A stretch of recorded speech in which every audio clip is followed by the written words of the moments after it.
Hey guys, and welcome back to this channel. In this video, I'll be showing you guys how you can select a lot of elements at once on Canva. So just go to elements and just search what you need to add. I'm just going to type in like flowers maybe. And then here under like graphics to select, you're just going to select a bunch of them by just pressing on it, and it's going to be applied to your canvas, I guess. And that is pretty much it, really. It's super simple. I hope it was helpful for you guys. Don't forget to like, comment, share, and also subscribe to this channel if you haven't done that already.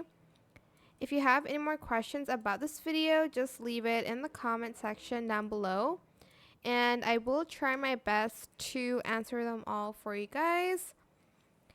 And if you found this video helpful, please click the thanks button as well. And that is pretty much it. To select all, you can just do this or press shift while pressing on all of the elements. That is it. Thank you so much for watching. Bye.